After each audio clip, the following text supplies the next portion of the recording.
You complain about your commute, your boss and your rent. Medieval serfs complained about being legally owned, having half their food stolen by lords, and dying at 30 from preventable diseases. Tonight, let's put your problems in perspective as we explore the brutal reality of what it meant to be a medieval serf, tied to the land, owned by a lord, and trapped in a system designed to keep you exactly where you were born.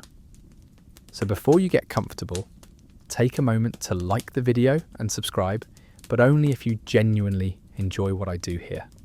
And let me know in the comments where you're tuning in from and what time it is for you.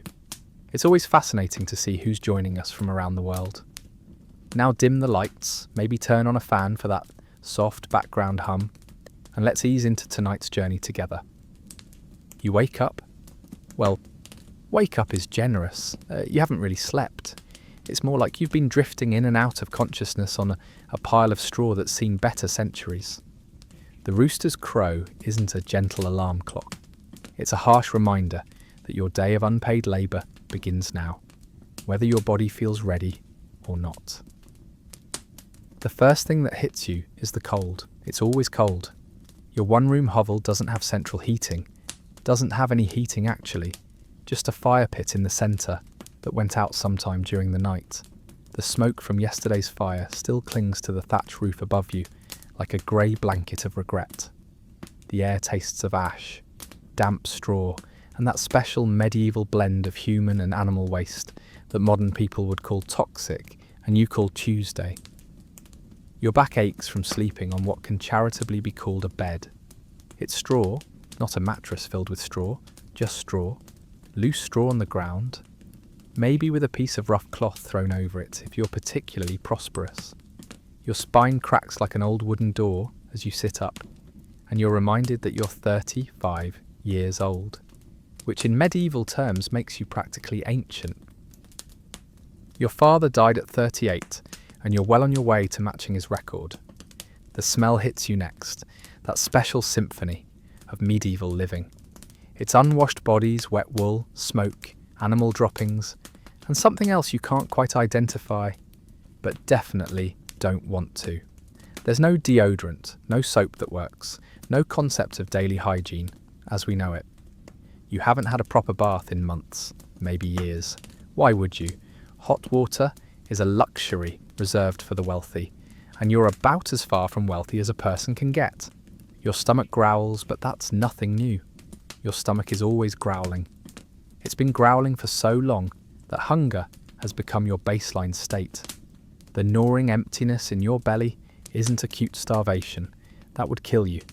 It's chronic undernourishment, the kind that leaves you perpetually tired, perpetually irritable, and perpetually thinking about food. Congratulations, you're a serf, which means you're not quite a slave, but you're not free either. You're something in between, a human being who happens to come with the land, like a particularly complicated piece of farming equipment that occasionally needs to eat. So you've managed to become conscious, and now you're faced with the reality of your situation. You belong to Lord Aelred, a man you've seen maybe a dozen times in your entire life, usually from a distance as he rides past on his horse. He owns you the way he owns his chickens, his pigs and his fields. The difference is that his livestock is probably better fed. You can't leave. This isn't just social pressure or economic necessity, it's law. You are legally bound to this land, to this lord, for life. Your children are bound to this land. Their children will be bound to this land. Your family line stretches behind you, and ahead of you in an unbroken chain of servitude that would make a prison warden weep with envy. Want to marry? You need your lord's permission. Want to move to the next village? Permission. Want to learn a trade? Permission. Want to own property? Dream on. Want to travel? The roads are dangerous. You have no money. And oh right, you're not allowed to leave anyway. Your freedom of movement extends about as far as you can walk before sunset and still make it back to your hovel. The legal term for your status is villain, which will eventually become the word villain, and honestly, that's pretty fitting. You're the villain in your own life story. trapped by circumstances you can't control and a system you can't escape. You're part of the manorial system, which sounds official and organised but is really just a fancy way of saying we own you and everything you produce. Your Lord owns your labour, not just some of it, all of it. Everything you do, everything you make, everything you grow belongs to him first. You get what's left over, if there's anything left over. It's like having a landlord who owns your body, your time, and your soul, and charges you rent for the privilege of existing. But here's the truly special part. You're not just owned, you're responsible. When the harvest fails, that's your fault. When the animals get sick, that's your fault. When the Lord needs extra money for another horse or a new tapestry, guess whose labour pays for it? You get all the responsibility of ownership with none of the benefits. It's like being blamed for a car accident while someone else drives your car. Now that you're fully awake and contemplating your complete lack of legal status, it's time to begin your workday. And by workday, I mean the next 14 hours of back-breaking labour that will earn you exactly nothing in wages and leave you too exhausted to dream of anything better. You stumble outside into the pre-dawn darkness. The village is already stirring, not because people are mourning people, but because daylight is precious, and you can't afford to waste it. There are no streetlights, no flashlights, no electric anything. When the sun goes down, productivity stops. So you work from dawn to dusk, and sometimes you work by moonlight if the moon is being cooperative. The fields stretch out before you like a brown ocean of misery. These aren't the neat mechanised farms of the modern world. These are open fields divided into strips, and you're assigned your strips the way a prisoner is assigned a cell. You work your strips, but they're not really yours.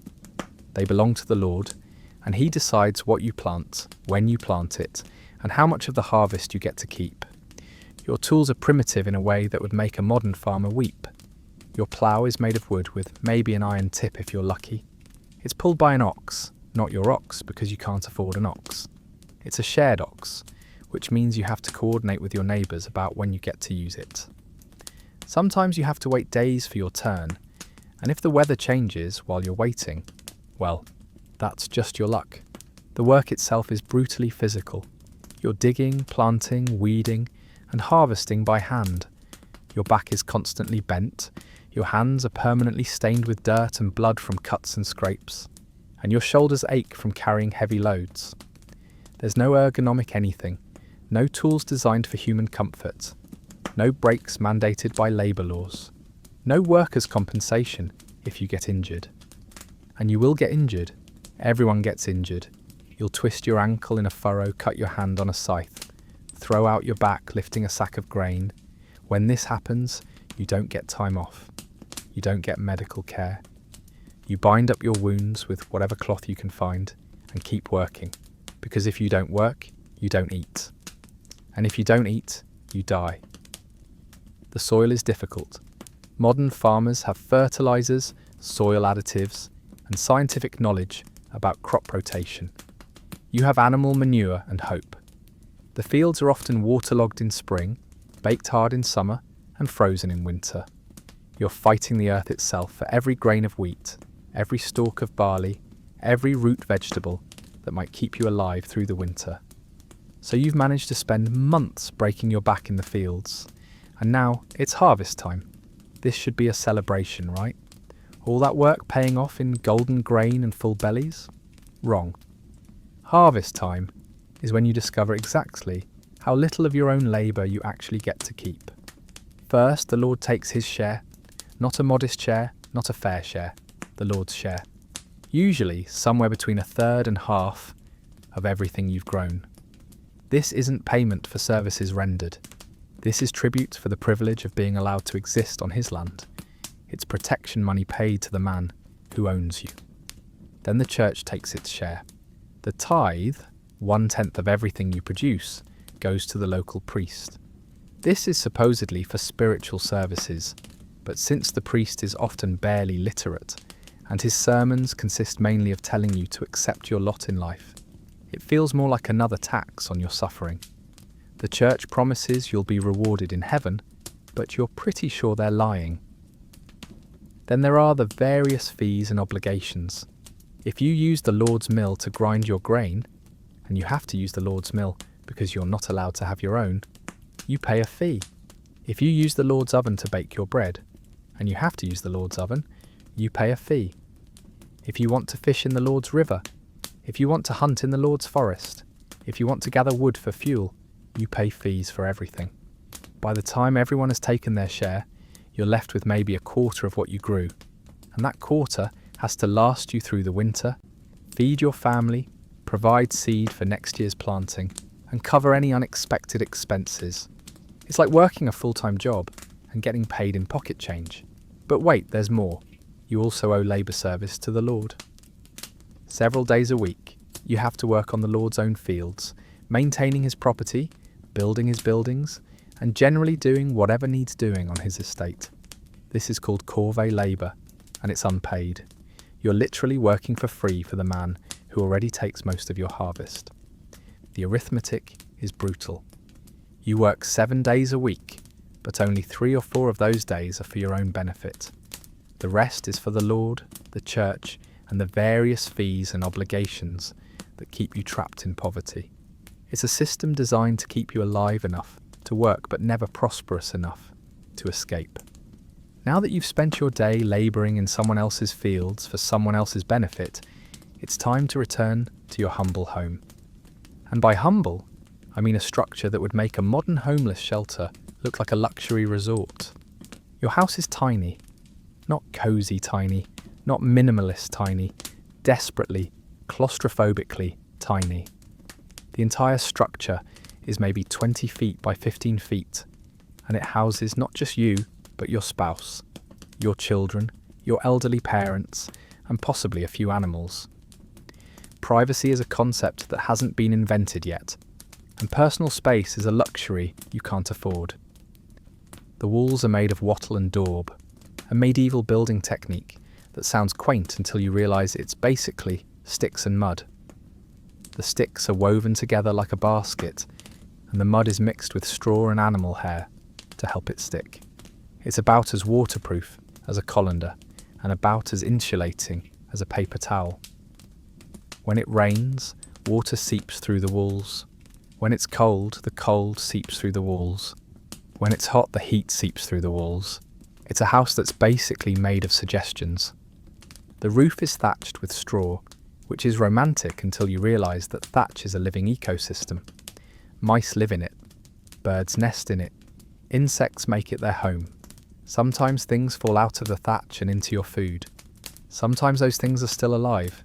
The thatch needs to be replaced every few years, but replacing it costs money you don't have, and time you can't spare. The floor is dirt, not polished wood, not stone, not even rough planks, just dirt. It's the same dirt that's outside, except it's inside now. It gets muddy when it rains, dusty when it's dry, and it's always dirty. You can't vacuum it, can't mop it, can't really clean it at all. You just live with it, literally walking on the ground inside your own home. There's one room for sleeping, eating, cooking, working, storing things, and everything else you need to do. There's no bathroom. You go outside to a pit latrine that's shared with several other families. There's no kitchen. You cook over an open fire in the centre of the room. There's no living room, no bedroom, no dining room. There's just one room that serves every function, and it serves none of them well. The furniture is sparse and rough. You might have a wooden table, but it's more like a plank balanced on some stumps. You might have a few stools, but they're uncomfortable and wobbly. You might have a chest for storing things, but it's more like a box with a lid. Nothing is comfortable, nothing is beautiful, nothing is designed for human enjoyment. It's all purely functional, and barely that. So you've returned to your hovel after another day of unpaid labour, and now it's time for dinner. This should be the highlight of your day, right? A chance to relax, enjoy a good meal, and spend time with your family. Wrong. Dinner is just another reminder of everything you don't have. Your diet consists mainly of bread and porridge.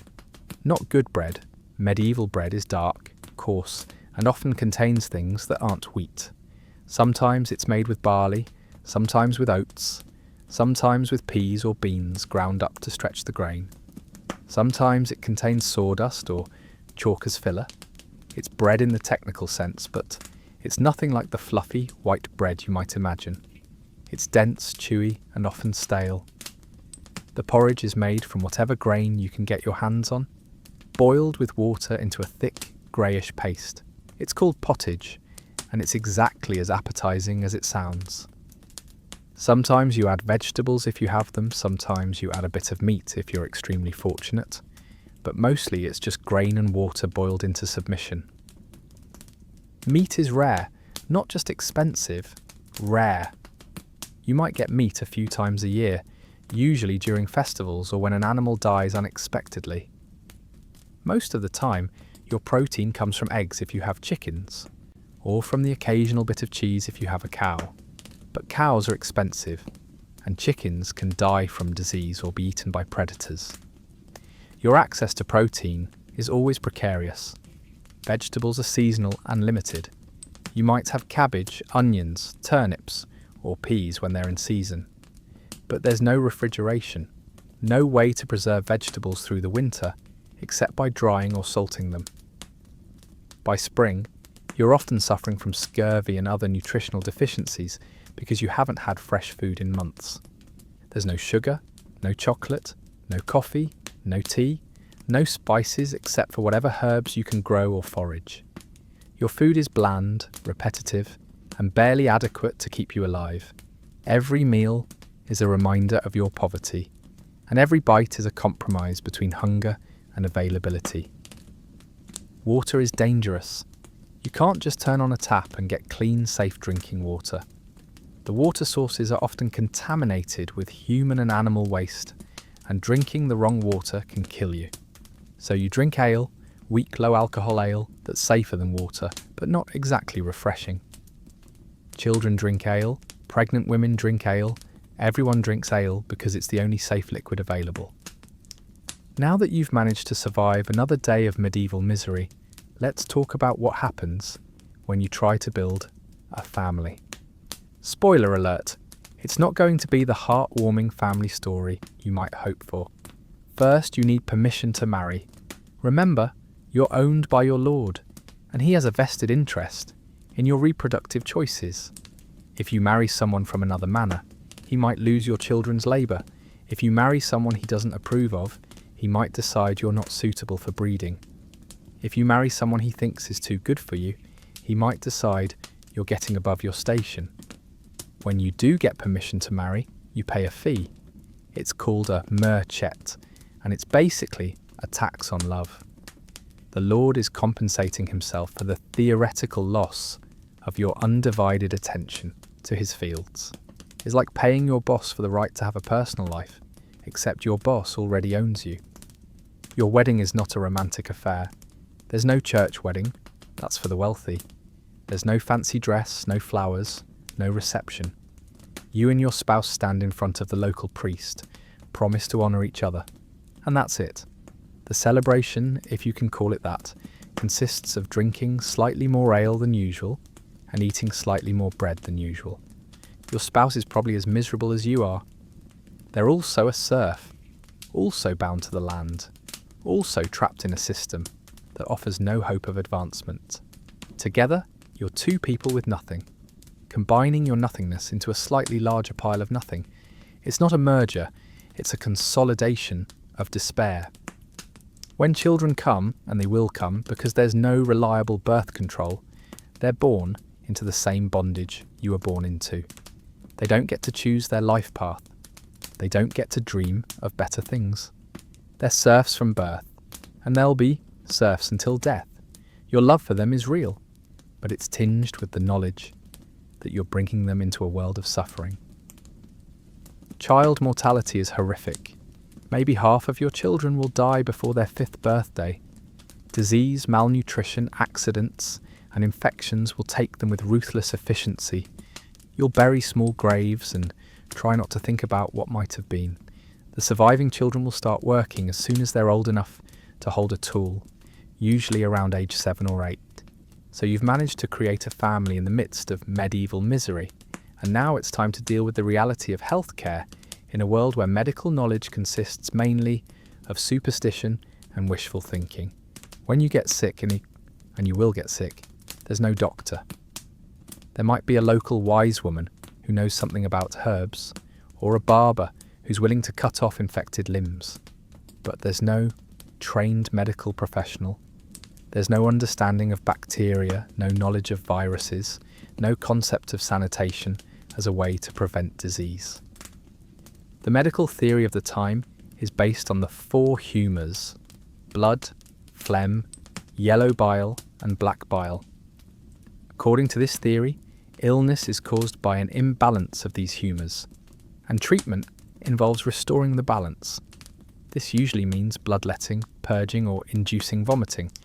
It's medical care that's more likely to kill you than cure you. Bloodletting is the go-to treatment for almost everything. Headache, bloodletting; fever, bloodletting; broken arm, bloodletting. The idea is that you have too much blood, and removing some of it will restore your health. In reality, bloodletting weakens your immune system and makes you more susceptible to infection. It's like treating anemia by removing more blood. Dental care doesn't exist. When your teeth rot, and they will rot, because sugar is rare but decay is common, you either live with the pain or have them pulled out with pliers. There's no Novocaine, no anaesthesia, no pain management. You just bite down on a piece of wood and hope you don't pass out from the agony. Pregnancy and childbirth are especially dangerous. There's no prenatal care, no understanding of nutrition during pregnancy, no sterile delivery conditions. Women give birth in the same dirty conditions they live in every day, attended by midwives who may or may not know what they're doing. Maternal mortality rates are staggering. Maybe 1 in 10 women dies in childbirth.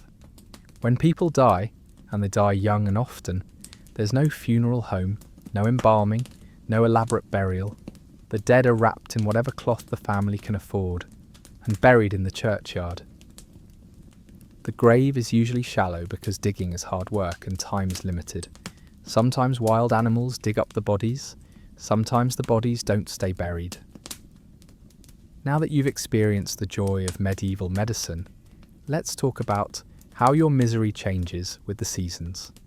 Because while suffering is constant, it comes in different flavours throughout the year. Spring arrives not with hope, but with mud.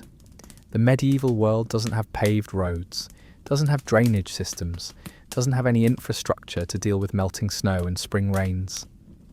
Everything turns to mud, thick, sucking mud that makes travel nearly impossible and turns every step into a battle. Your shoes, if you have shoes, are leather that's been waterproofed with animal fat.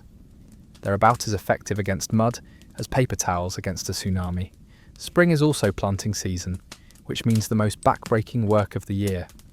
You're ploughing fields with primitive tools, planting seeds by hand, and praying that the weather cooperates. There's no weather forecast, no scientific understanding of when to plant or how to maximise crop yields. You plant when your father planted, the way your father planted, and hope for the best. Summer brings its own special misery. The heat is oppressive, especially when you're working in the fields under the direct sun. There's no air conditioning, no electric fans, no way to cool down except by stopping work, which you can't afford to do. You sweat constantly, but you don't have enough water to replace what you lose. Dehydration is a constant threat.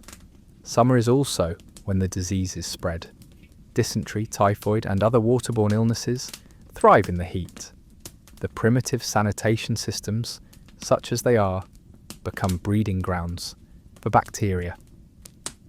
The smell of summer is not flowers and fresh air, it's human waste, animal waste, and the sweet smell of decomposition. Autumn is harvest time, which should be a celebration, but is really just another form of anxiety. Everything depends on the harvest. If the crops fail, people starve. If the harvest is good, you might have enough to survive the winter. If the harvest is exceptional, you might even have a little extra to trade for things you need. But the harvest is always uncertain, always dependent on weather and luck, and factors beyond your control. Winter is the season of death. The cold is brutal, and your inadequate shelter provides little protection. You huddle around a fire that you can't afford to keep burning all night. You wear the same clothes for months at a time, and they're never quite warm enough. Your food supplies dwindle, your animals die, and you wonder if you'll make it to spring. So you've managed to survive another cycle of seasonal misery, and now it's time to find some spiritual comfort. Fortunately, the medieval church is here to help, by which I mean it's here to take your money and tell you that your suffering is part of God's plan. The local church is the most impressive building in your village, which isn't saying much. It's made of stone rather than mud and sticks. It has a roof that doesn't leak quite as much as yours, and it has windows with actual glass. It's a reminder that some people have access to resources and craftsmanship that you'll never see.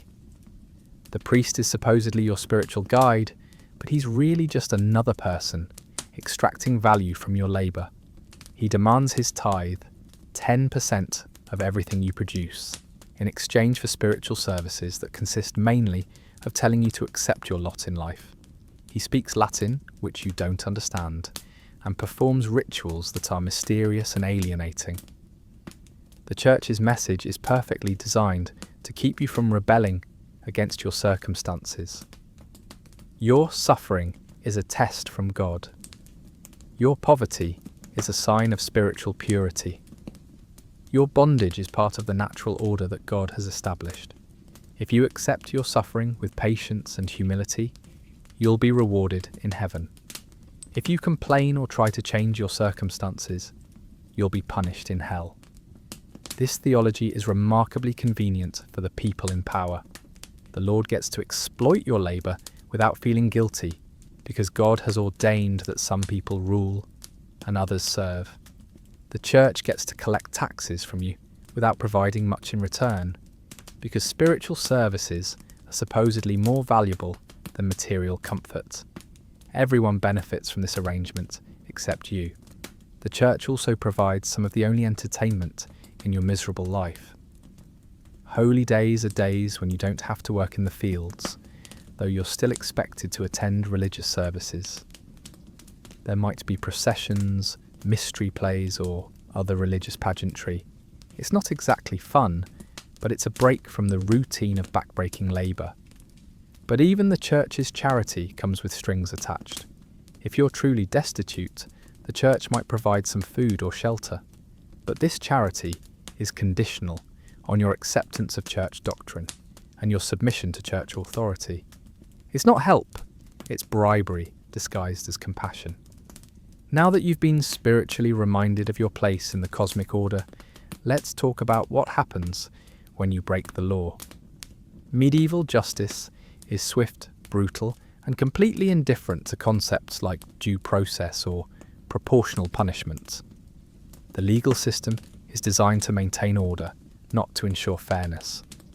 Laws exist to protect the property and privileges of the wealthy, not to guarantee rights for the poor. As a serf, you have almost no legal protections. You can't own property, you can't testify against your social superiors, and you can't seek legal redress for most wrongs committed against you. When you're accused of a crime, there's no presumption of innocence. The assumption is that you're probably guilty of something, even if it's not the specific thing you're accused of. There's no right to legal representation, no jury of your peers, no appeal process. Justice is whatever the local lord or his representative decides it is. The methods of determining guilt are primitive and superstitious. Trial by ordeal involves subjecting the accused to some painful or dangerous test, on the theory that God will protect the innocent. You might be forced to carry a red-hot iron bar, or to plunge your hand into boiling water, or to walk on hot coals. If you're injured, you're guilty. If you're not injured, you're innocent. It's a legal system based on the assumption that God is actively micromanaging medieval criminal proceedings. Trial by combat is another option. where guilt or innocence is determined by fighting. The theory is that God will give strength to the righteous and allow the guilty to be defeated. This works great if you're a skilled fighter, not so great if you're a peasant who spent his life holding a plough rather than a sword. The punishments are designed to be public spectacles that deter others from committing crimes. Theft might result in having your hand cut off. Adultery might result in being forced to walk naked through the village. Murder might result in being hanged, drawn and quartered. The goal isn't rehabilitation or even justice, it's terror. Minor crimes are punished with public humiliation. You might be locked in the stocks or the pillory, where passers-by can throw things at you and mock you. You might be forced to wear a sign describing your crime. You might be paraded through the village as an example of what happens to people who break the rules. So you've experienced medieval justice and found it wanting, and now you might be wondering if there's any way to fight back against this system of oppression. The answer is, sort of, but not really, and probably not successfully. Peasant rebellions do happen, but they're rare and usually unsuccessful. The most famous is the Peasants' Revolt of 1381 in England, where serfs and peasants rose up against their lords, demanded better treatment, and briefly took control of London. It was brutally suppressed and the leaders were executed.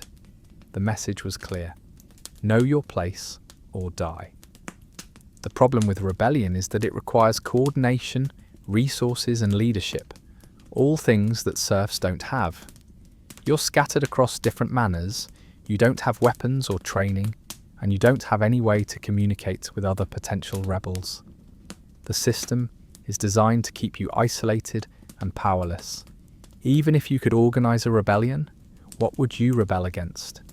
The entire social structure is based on the assumption that some people are born to rule and others are born to serve.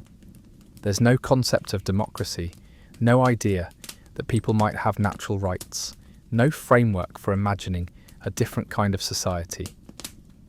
The Church teaches that rebellion against earthly authority is rebellion against God. The legal system treats any challenge to the social order as a crime punishable by death. The economic system ensures that you're too busy surviving to have time for revolutionary activity. Every aspect of medieval society is designed to prevent you from imagining or creating alternatives. So you adapt.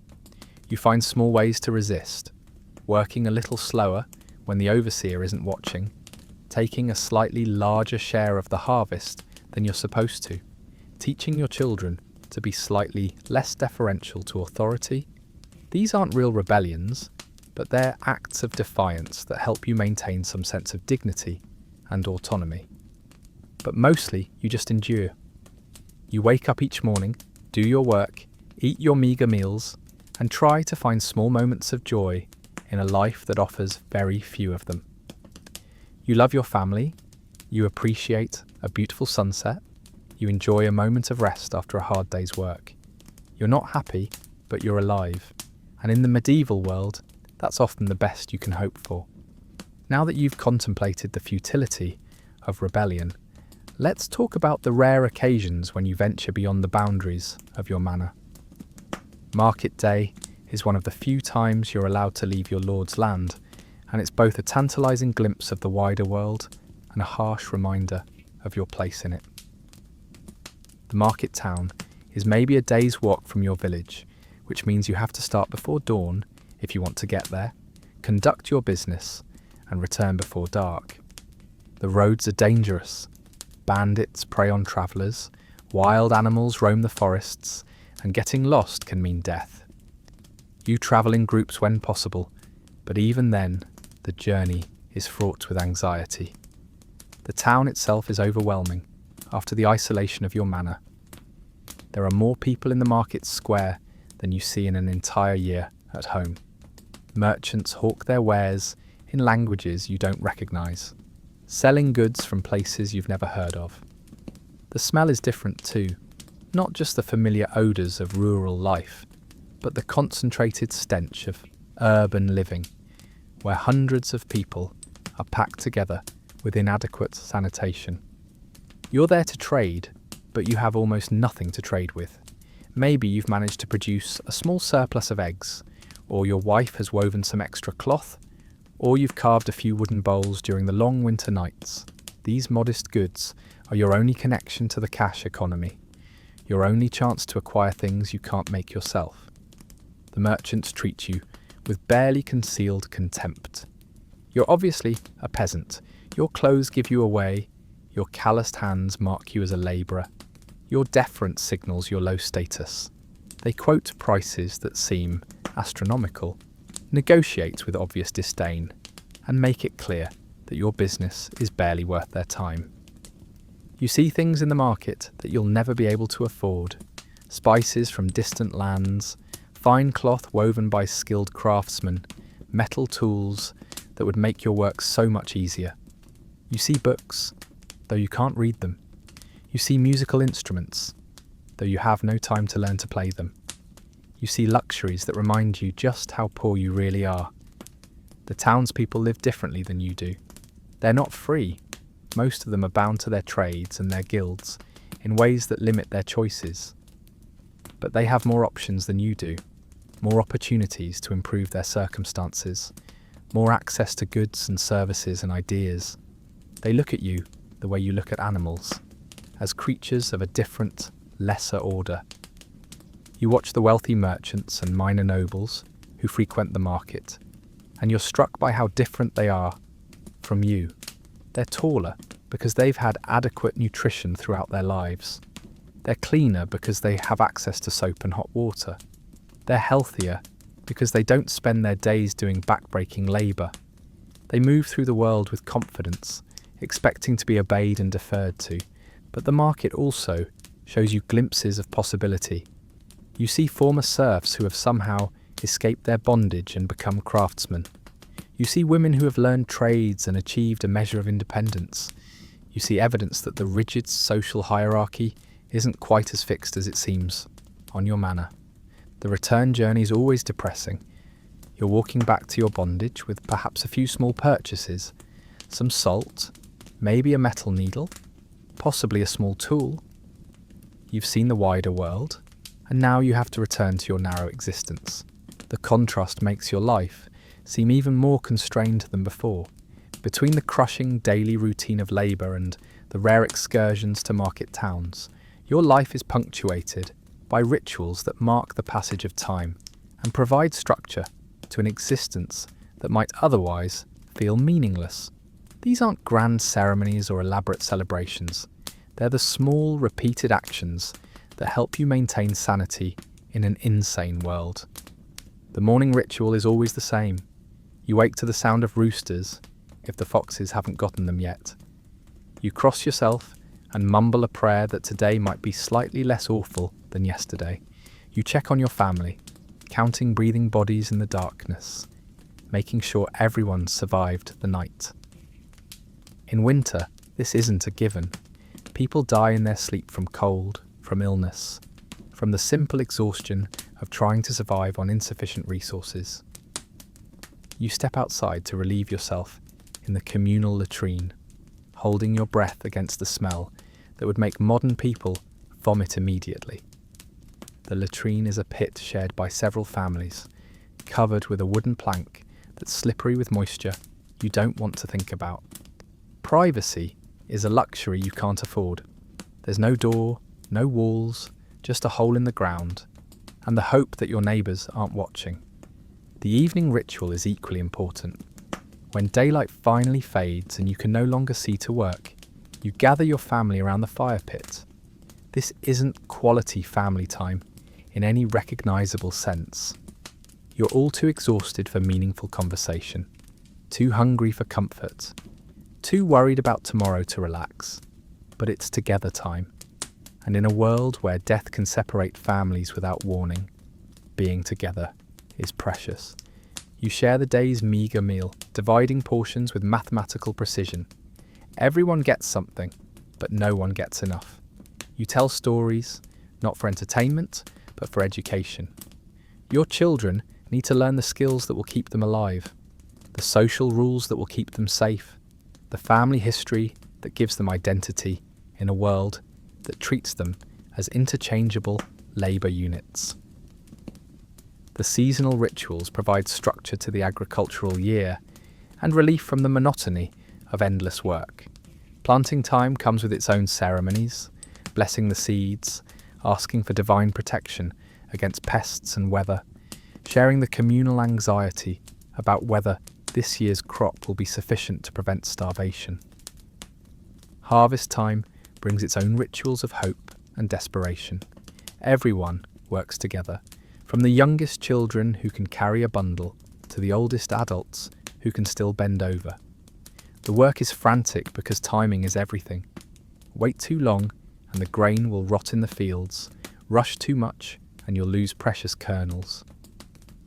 The harvest festival, such as it is, consists of eating slightly more than usual and drinking ale that's been saved for the occasion. The religious rituals punctuate your year with reminders of your place in the cosmic order. Church attendance isn't optional. It's required, monitored, and tied to your social standing. You sit in the back with the other serfs, listening to sermons in Latin that you don't understand, delivered by priests who may not understand them either. The message is always the same: accept your suffering, obey your betters, and hope for rewards in the afterlife. But there are also secular rituals that provide community bonding and emotional release.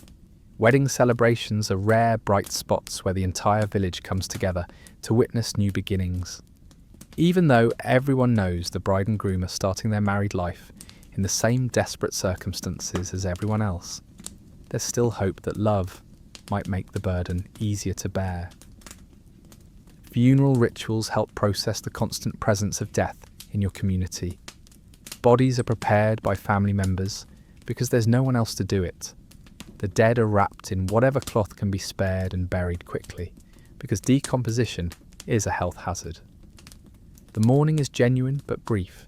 Grief is a luxury when survival requires immediate attention to practical matters. The work rituals help coordinate community labour and make tedious tasks slightly more bearable. Threshing grain is done to rhythmic chants that help everyone work in unison. Spinning wool is accompanied by songs that pass the time and preserve cultural knowledge. Even the most mundane tasks become opportunities for social connection when they're done together. The sharing rituals help redistribute resources and maintain social bonds. When someone's cow gives birth, the community expects to share in the celebration with a taste of fresh milk. When someone's hens lay extra eggs, neighbours anticipate small gifts. When someone brews ale, others expect invitations to join the drinking. These aren't acts of generosity, they're insurance policies, investments in relationships that might provide help when you need it. The protective rituals help ward off the dangers that constantly threaten your family. You hang herbs over doorways to prevent illness, make the sign of the cross when lightning strikes, and teach your children prayers that supposedly protect against evil spirits. These rituals probably don't work, but they provide psychological comfort in a world where actual protection is impossible to achieve. The seasonal cleaning rituals mark the transition between winter and spring, summer and fall. Spring cleaning isn't about aesthetics, it's about survival. You're cleaning out the accumulated filth of winter, airing out bedding that's been closed up for months, checking for damage that needs repair before the weather gets worse. Fall preparation involves securing food stores, checking roof thatch, and making sure everything is as ready as possible for another winter of deprivation.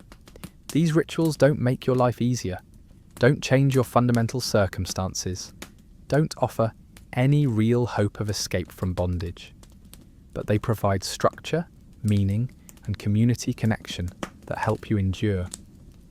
They mark time in a life where days might otherwise blur together in an endless cycle of labour and suffering. They create moments of shared humanity in a system designed to treat people as property. In a world where you have no control over your circumstances, these small rituals give you control over something, even if it's just the order in which you perform your daily tasks. They're acts of resistance against the chaos and meaninglessness that threaten to overwhelm you. They're proof that even in the most constrained circumstances, people find ways to create culture, maintain dignity, and assert their humanity. Now that you've experienced the broader world beyond your manor, let's talk about the one thing that makes medieval life bearable: the bonds you form with your fellow sufferers. Community isn't just important in the medieval world, it's essential for survival. Your neighbours are in the same boat as you. They're also serfs, also bound to the land, also struggling to survive on inadequate resources. But instead of competing with each other for scraps, you've learned to cooperate. You share tools, share labour, share knowledge, and share the burden of existence. When it's time to plough the fields, you work together. One person owns the ox, another owns the plough, a third provides the labour. You take turns helping each other with the heavy work: ploughing, harvesting, building, and repairing. It's not just neighbourliness, it's a survival strategy. No one family has enough resources to make it alone. When someone gets sick, the community rallies. You might not have medical knowledge, but you have caring. You bring food to the sick family, you help with their chores, you watch their children. You know that someday you might need the same help, and you hope that the kindness you show will be returned to you when you need it. When someone dies, the community mourns together. Death is so common that you might think people would become callous, but the opposite is true. Each death is a reminder of your own mortality, and each funeral is a moment when the community comes together to acknowledge the value of a life that the larger society considered worthless. The village festivals and celebrations are rare, bright spots in your otherwise grim existence. They're tied to the agricultural calendar or religious holidays, and they're chances for the community to come together for something other than work or grief. There might be music, dancing, storytelling, or games. These moments of joy are precious because they're so rare. But even your relationships with your neighbours are complicated by the system you live under. You're all competing for the same limited resources, the same opportunities, the same small advantages that might make the difference between surviving and starving. Sometimes community bonds are tested by scarcity, and sometimes they break under pressure. So you've lived your entire life as a serf, and now you're nearing the end of your time on Earth. As you look back on your years of bondage, you might wonder if anything you did mattered, if your life had any meaning beyond the endless cycle of labour and suffering. The answer is both yes and no. Your individual life probably didn't change the world. You didn't become famous, didn't accumulate wealth, didn't leave behind monuments to your existence. You were born a serf, you lived as a serf, and you'll die as a serf. In the records of history, you're a statistic rather than a person. But you were part of something larger. You were part of the agricultural system that fed medieval Europe. You were part of the labour force that built the cathedrals, the castles, the roads, and the bridges. You were part of the human story, even if your part was small and largely invisible. Your children will inherit your bondage, but they'll also inherit your knowledge. They'll know how to work the land, how to survive in a hostile world, how to find joy in small things. They'll carry forward the traditions, the stories, the songs, and the values that make life worth living, even in the darkest circumstances. The system that oppressed you will eventually change. Not in your lifetime, not in your children's lifetime, but eventually. The forces that created serfdom, the collapse of central authority, the need for agricultural labour, the lack of economic alternatives, will shift. New technologies, new ideas, new social arrangements will emerge. The bonds that tied you to the land will weaken and eventually break. But that's cold comfort when you're dying at 45 from a combination of malnutrition, overwork, and disease. Your individual suffering doesn't become less real because future generations might be free. Your pain doesn't become meaningless because historians will eventually call your era a transitional period. You die as you lived, quietly, without fanfare, without anyone recording your name for posterity. Your family mourns you, your neighbours remember you, but the larger world barely notices your passing. You're buried in the churchyard, in an unmarked grave, and within a generation or two, even your family will forget exactly where you're resting. And yet your life mattered in ways that even you couldn't fully understand. Every grain of wheat you grew fed someone. Every stone you moved built something. Every child you raised carried forward the human story. You were part of an enormous collective effort that kept civilization functioning during one of its most difficult periods. The medieval world was harsh, but it wasn't static. Changes were happening, slowly and almost imperceptibly, but they were happening. Trade was expanding, connecting distant communities and creating new opportunities.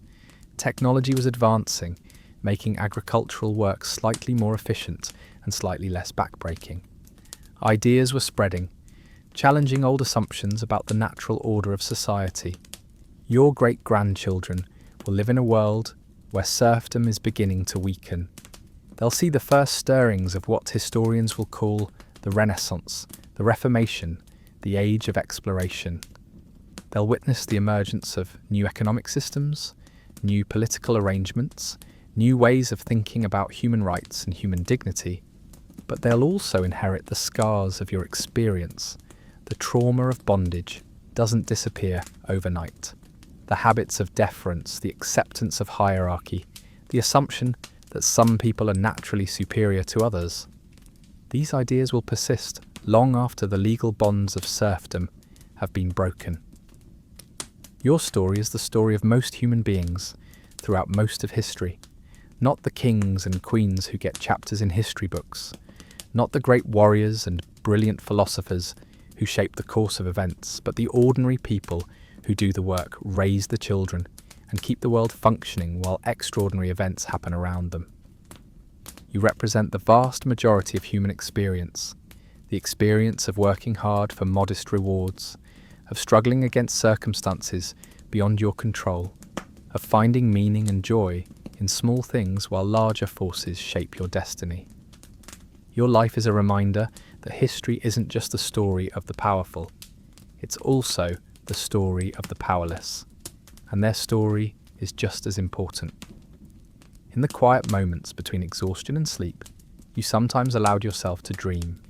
Not grand dreams of wealth and power, those were too far removed from reality to seem possible, but small dreams, modest hopes for tiny improvements that might make life slightly more bearable.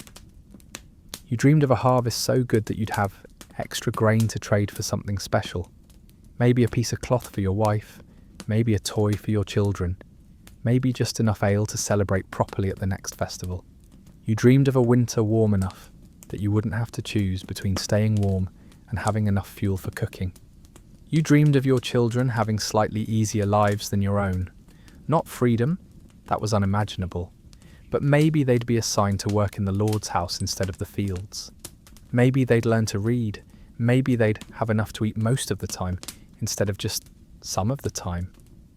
You dreamed of small dignities, of being treated with basic respect by the overseer, of having your opinions occasionally considered when decisions were being made about village matters, of being remembered fondly after you died rather than simply being forgotten. These dreams seem pathetically modest by modern standards, but they were revolutionary in their context. The idea that a serf might deserve comfort, that a peasant's children might aspire to something better, that ordinary people might have inherent worth beyond their labour value. These were dangerous thoughts in a society built on rigid hierarchy. Your dreams were seeds of change, planted in the consciousness of your time and eventually growing into ideas that would transform the world. The notion that all people have dignity, that everyone deserves basic rights, that social mobility should be possible. These concepts had to start somewhere, and they started in the hearts and minds of people like you who dared to imagine that things could be different. After decades of backbreaking labour and constant struggle, you've learned things that no amount of formal education could teach. You've learned the rhythm of the seasons, the signs that predict weather changes, the subtle differences between soil types that determine what crops will grow where. You've learned to read people in ways that go far beyond literacy. You can tell when the overseer is having a bad day and will take it out on whoever crosses him first. You can identify which of your neighbours can be trusted to return borrowed tools and which ones develop convenient amnesia. You can spot the signs of illness in animals before the symptoms become obvious to others. You've learned patience in ways that would make monks envious. You can wait for the right moment to plant, wait for the weather to clear before harvesting, wait for an injured animal to heal before putting it back to work. You've learned that rushing usually makes things worse, that steady persistence usually beats frantic effort, that most problems will resolve themselves if you can just endure long enough. You've learnt the value of community cooperation. You know that helping your neighbours today means they'll help you tomorrow. You know that sharing resources makes everyone stronger. You know that individual survival depends on collective success.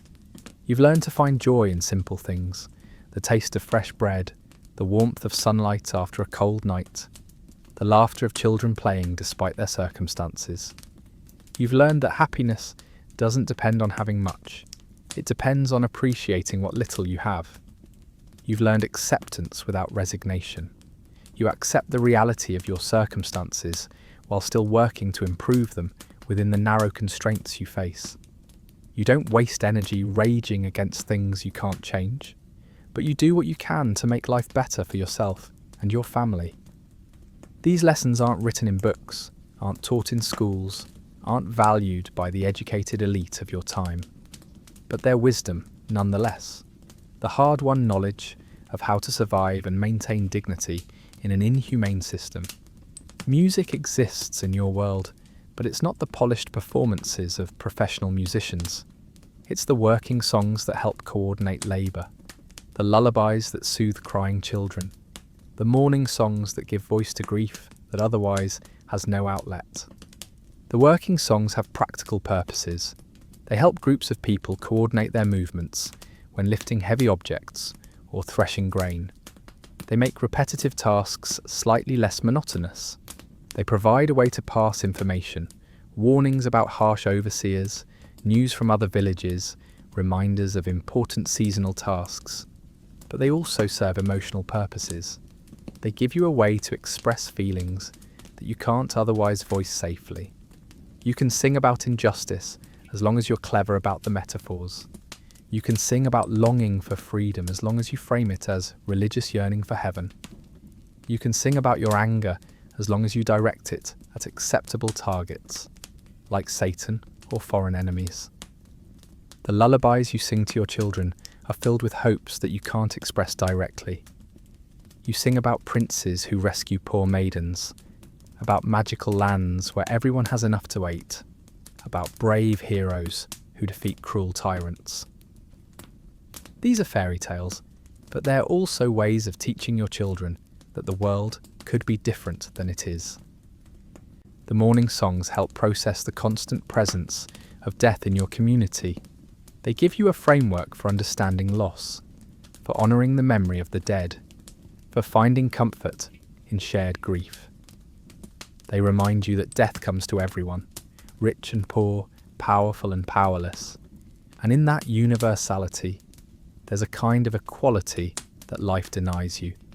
Even the religious songs serve purposes beyond worship. They create a sense of community among people who share the same struggles. They provide hope for justice in the afterlife, when justice is impossible in this life. They remind you that your suffering has meaning, even if that meaning isn't apparent in your daily existence. Your inner life follows its own seasonal patterns, independent of the agricultural calendar that dominates your external existence. There are times when hope flourishes like spring crops, and times when despair settles over your spirit like winter snow.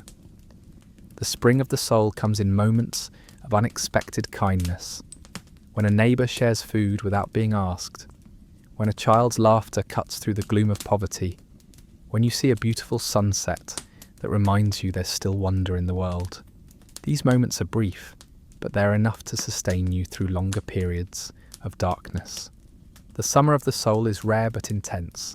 It might come during a good harvest when your family has enough to eat, during a festival when the community comes together in celebration, during the brief period after childbirth when new life fills you with hope for the future. These are the times when you remember what happiness feels like. The autumn of the soul is melancholy, but not entirely unpleasant. It comes when you're older and more experienced, when you've learned to accept your limitations, but also discovered your strengths. There's a bittersweet quality to this wisdom. You understand life better, but you also understand how little time you have left to enjoy it. The winter of the soul is the hardest season. It comes during times of particular hardship, when children die, when harvests fail, when illness strikes your family. During these times, you wonder if life is worth living, if there's any point to continuing the struggle. These dark periods test your faith, your relationships, and your will to survive. But even the winter of the soul eventually passes. Spring returns, if not to your external circumstances, then at least to your inner landscape. You find new reasons to hope, new sources of strength, new appreciation for the small gifts that life still offers. Your children watch you live this life of constrained choices and limited options, and they're learning lessons you never intended to teach. They're learning that some people matter more than others, that fairness is a luxury the poor can't afford, that dignity is something you have to fight for every day. But they're also learning resilience. They see you get up every morning, despite your exhaustion, work every day, despite the futility, care for your family, despite the hardships. They're learning that love persists, even in the harshest circumstances, that kindness is possible even when resources are scarce, that hope can survive even when evidence suggests it shouldn't. Your sons will inherit your bondage along with your determination. They'll be serfs like you were, but they'll also inherit your knowledge of how to survive, how to find meaning in meaningless work, how to maintain relationships under stress. They'll pass these lessons on to their sons, creating a chain of wisdom that helps each generation endure. Your daughters will face different challenges but similar constraints.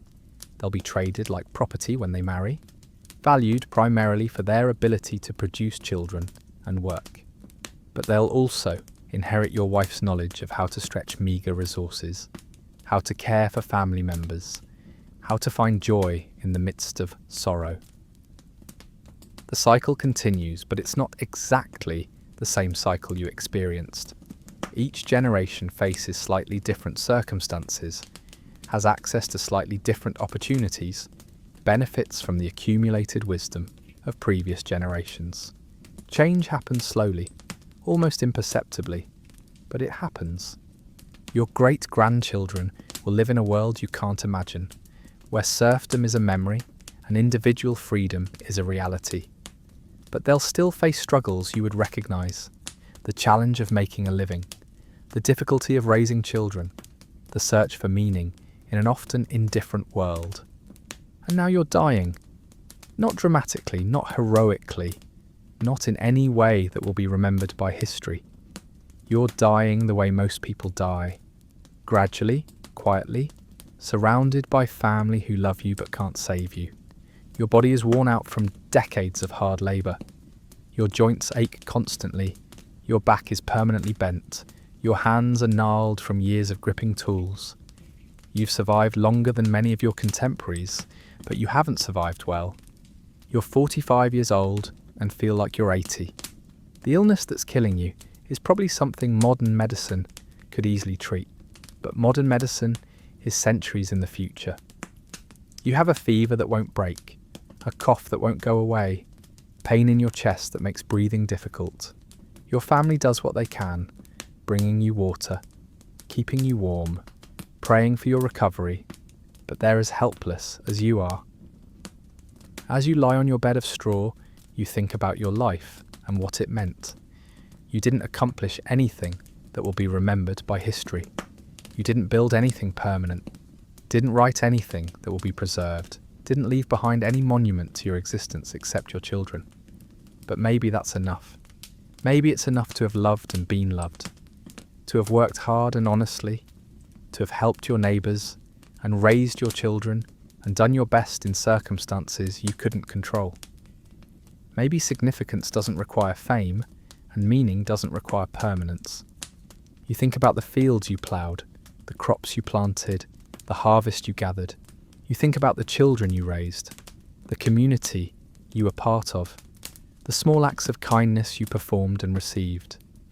You think about the sunsets you watched, the songs you sang, the moments of laughter that punctuated years of hardship. Your life was hard, but it was yours. Your choices were limited, but you made them as well as you could. Your circumstances were harsh, but you found ways to be human within them. You were a serf, but you were also a person.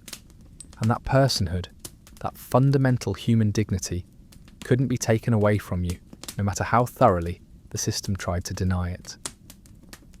As consciousness fades, you're surrounded by the people who matter most to you. Your spouse holds your hand. Your children gather around your bed. Your neighbours come to pay their respects. You're dying poor and powerless, but you're not dying alone. In a world that treated you as property, you managed to create relationships that affirmed your worth as a human being. And that perhaps is the most profound form of resistance possible. In a system designed to crush the human spirit, you managed to keep yours alive. In circumstances that should have destroyed your capacity for love and hope and joy, you found ways to nurture these precious qualities. In a life that offered few rewards, you discovered what truly matters. Your story ends here, but the human story continues.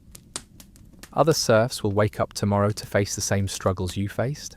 Other families will love each other despite impossible circumstances. Other communities will support each other through hardship. The system that's oppressed you will eventually crumble, but the human qualities you embodied, resilience, compassion, dignity, hope, these will endure. You were a medieval serf, one of millions who lived and died in bondage. But you were also something more precious and permanent. You were a human being who refused to let inhumane circumstances destroy your humanity. And in that refusal, in that quiet, persistent assertion of your own worth, you achieved a victory that no lord could take away from you. Rest now. Your work is done. Your life mattered. Your story, though it ends in an unmarked grave, continues in the children you raised, the community you served, and the endless human struggle for dignity and meaning in an often harsh and indifferent world. The fields will be ploughed by other hands tomorrow. The cycles of planting and harvest will continue. The long, slow evolution toward freedom and justice will proceed. And somewhere in that future, someone will remember that it all rested on the backs of people like you. People who endured so that the human story could continue. People who suffered so that someday suffering might be lessened. Your life was the foundation on which better lives were built. Your bondage was the darkness against which freedom would eventually shine more brightly. Your struggle was part of the long human march toward dignity and justice. You may not have lived to see the destination, but you helped make the journey possible. And for that, you deserve to be remembered. Not as a statistic, not as a symbol, but as a person who lived and loved and worked and hoped in the face of overwhelming adversity. You deserve to rest in peace knowing that your life had meaning, that your struggles mattered, and that the human dignity you preserved in the darkest of times helped light the way for all who came after you. Sleep well, unnamed serf. Your watch is ended. Others will take up the burden now. The long night of bondage will eventually end, and when morning comes, it will be partly because you were strong enough to keep the human flame burning through the darkness. And that's tonight's journey through the medieval world of serfdom. A world where freedom was a distant dream, and dignity was something you had to fight for every single day. Where love persisted despite impossible circumstances, and hope survived despite every reason for despair. Sweet dreams, everyone. May you wake up grateful for the freedoms that medieval serfs could never imagine, and may you never forget the human cost of the civilization that made those freedoms possible.